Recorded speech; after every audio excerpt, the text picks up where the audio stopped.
Hey everyone, and welcome to this explainer. I am absolutely thrilled to have you here today because we are about to go on a pretty wild ride. We take so much of our modern world for granted, don't we? But to actually understand who we are right now, we really need to look at where we came from. So I want you to mentally pack your bags, all right? Because we're traveling way, way back in time to spend one full, eye-opening day with our ancient ancestors.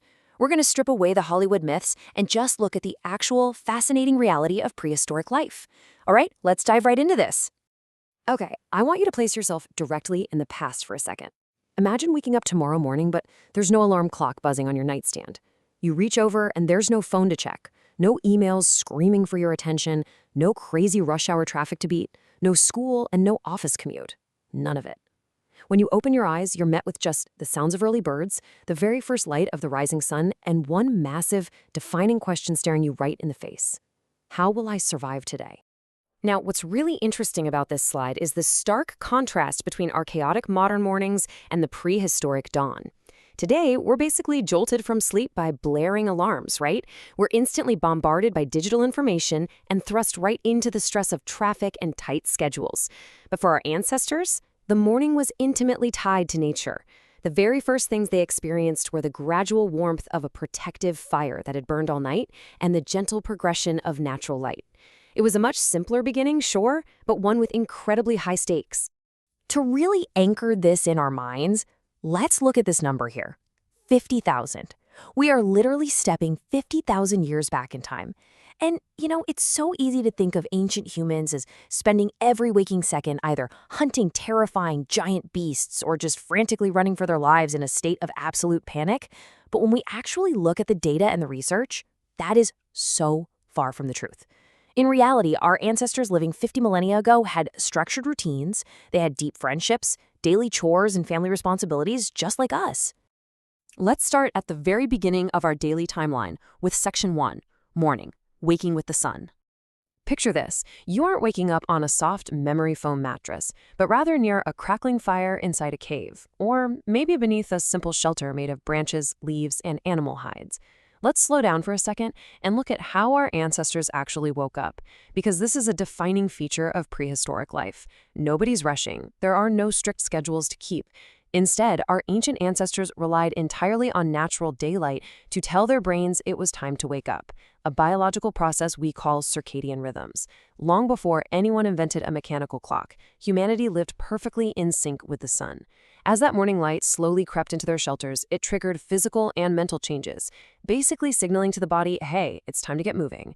The day officially began only when nature said it did. But here's the catch. Waking up naturally definitely did not mean waking up to a prepared feast. Forget pouring a bowl of cereal or grabbing coffee and toast. Breakfast was absolutely not guaranteed. Ancient humans didn't have the luxury of 3 scheduled meals a day. If you were lucky, you ate whatever was left over from yesterday. Maybe some cold roasted meat, a handful of dried berries, or some roots. But sometimes there was absolutely nothing. And if supplies were low, eating was immediately put on hold, and your literal first task of the morning became the absolute urgent priority of finding more food. Which brings us right to the middle of the day. Section 2, Midday, the quest for calories. Once that morning fog cleared, the entire group mobilized for survival. Every single person had to focus on securing enough energy to make it through another night. And hey, we really need to take a quick second to debunk a massive historical myth right here. The idea that ancient humans survived purely on meat hunted by the strongest men. Look at this list of gathered foods. Actually, many researchers believe that gathering plants provided a massive, incredibly stable portion of their daily calories. Women, children, and older adults were out there doing the real heavy lifting, gathering fruits, nuts, mushrooms, seeds, honey, and edible roots. This steady, reliable intake of gathered calories was absolutely crucial to keeping the community alive when hunts inevitably failed. Let's move to and see how this builds, because while some gathered, others took on the flip side of calorie acquisition, the hunt. And skilled hunters utilized incredible, totally meticulous observation skills. They weren't just running around wildly with spears, they were tracking, identifying faint footprints, noticing the absolute slightest broken branch in the brush, spotting fresh droppings to understand exactly how long ago an animal had passed by. It was a massive, high-risk gamble. Sometimes these hunts lasted for days, and very, very frequently, they failed entirely. Which is exactly why those gathered foods we just talked about were such a lifesaver. So, ancient life wasn't a one-man show at all. The division of labor was incredibly balanced. Everyone contributed to the group's survival. While some were out hunting or gathering, others were back at camp repairing stone tools or cleaning animal hides. And notice that crucial piece of the pie right there, knowledge sharing. Elders had an incredibly vital job. Their experience actually mattered far more than raw physical strength. They were the ones who remembered where rivers still flowed during a brutal drought, which plants could heal wounds, and which berries were highly poisonous. Survival depended entirely on this intricate, beautiful web of teamwork.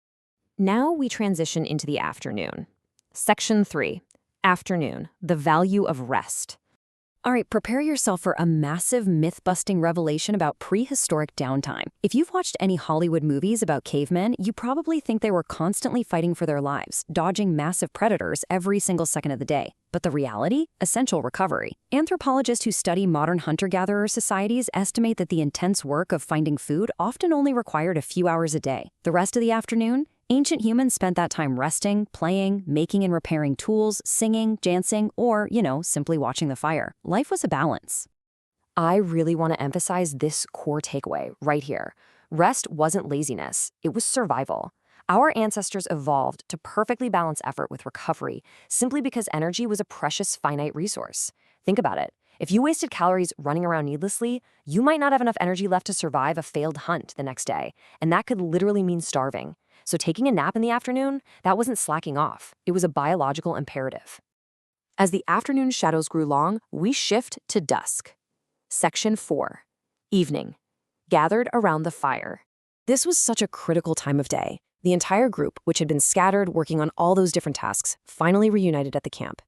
If the day was successful, they were carrying food, and that dinner was shared equally among the community, as the roaring fire became the absolute center of their world. And what happened around that fire is incredibly profound. Storytelling wasn't just, idle entertainment. It was humanity's primary educational tool long before books ever existed. Older generations explained complex hunting strategies to the youth. They shared warnings about nearby dangers. They passed down their culture, their morality, and their history. Knowledge traveled through spoken words around a flickering light, helping to build stronger, way more resilient communities. And speaking of those communities, look at this number, 20 to 50. This was the typical size of an ancient human group. You rarely, if ever, lived alone. Children belonged to the whole community. If a hunter got injured, others immediately stepped up to provide for them. Humans evolved to cooperate because it dramatically increased their odds of survival. So when you feel that deep, almost achy modern need for friendship, love, and a sense of belonging, remember that it didn't start with social media. It stems directly from this era, 50,000 years ago, when depending on this specific group of 20 to 50 people was literally the only way to stay alive. Moving on to Section 5, Nightfall, Darkness and Danger. Now, when darkness completely covered the land, the stakes instantly became life or death. We really have to remember the very real, visceral danger that nightfall brought. Because just outside that tiny protective circle of firelight, terrifying predators were waiting. Lions, hyenas, wolves, they roamed the darkness. When you or a child feels a natural, instinctual fear of the dark today, it is very likely a psychological echo from this exact ancient past. Darkness meant you simply could not see the massive threats that viewed you as their next meal, and the community had to huddle incredibly close together just to stay safe. As the night progressed, the entire atmosphere shifted. At dusk, the fire was stoked to burn brighter against those encroaching shadows. But as the night deepened, the lively conversations and the storytelling gradually faded into hushed whispers. And by midnight, the camp drifted to sleep under a sky that we can barely even imagine today. A sky completely 100% free of light pollution, where the Milky Way stretched overhead in absolutely breathtaking detail. They slept, knowing that tomorrow the whole cycle would begin all over again. So the crucial point is this. Civilization has changed absolutely everything around us, right? But deep inside our biology, we are still those same people. The human brain you are using to watch this explainer right now was shaped by those ancient routines. We still deeply, fundamentally crave community and connection. We still find comfort in gathering to share stories around a warm light.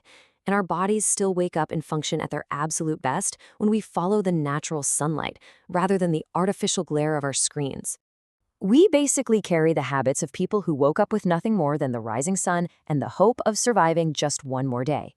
It really puts our modern stresses into perspective, doesn't it? Like, getting stuck in traffic doesn't seem quite so bad compared to outrunning a hyena. Which brings me to a question I want to leave you with. What ancient lifestyle habit do you think modern humans should bring back? Think about it for a second. Well, I hope this explainer has left you fascinated by your own prehistoric instincts. Thank you so much for joining me on this journey, and keep learning.